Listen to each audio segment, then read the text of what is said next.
tak veľa som nad tým dumala už ako dieťa, že aký zmysel má život, prečo sme tu, takže ja aj ako učiteľka sa snažím deťom vždy začínať hodinu tým, že prečo sa to majú učiť, že abeceda sa učí preto, aby som vedela, kde mám v telefóne hľadačky na začiatku, na konci alebo v knihe.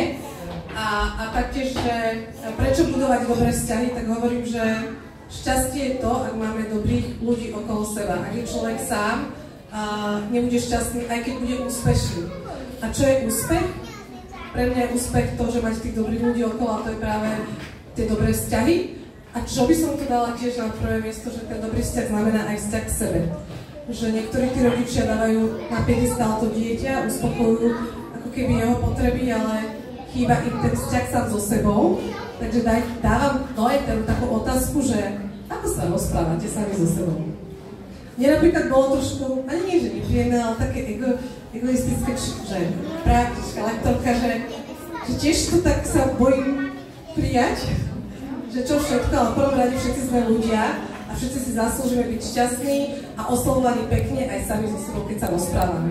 Takže v tejto knihe nájdete aj ako na to a nemusí slúžiť len deťom, ale aj nám, rodičom.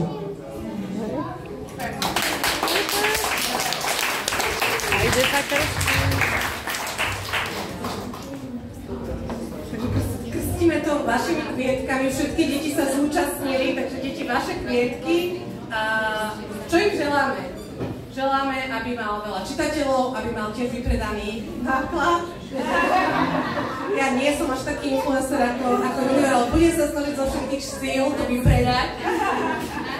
Želáme veľa čitateľov, veľa poličiek, aby tie poličky neboli zaprášené, ani kniha nebola zaprášená, aby sme sa ku knihe vracali, lebo ja tvrdím, že kniha je dobrá vtedy, keď viem, čo som v nej čítal a viem sa k nej vrátiť kedykoľvek. Ak knihu raz prečítate, už sa nevrátite, posuniete ďalej, nebola až taká kvalitná. Takže vrátiť sa k tej knihe čo najviac a čerpať z nej, takže krstím.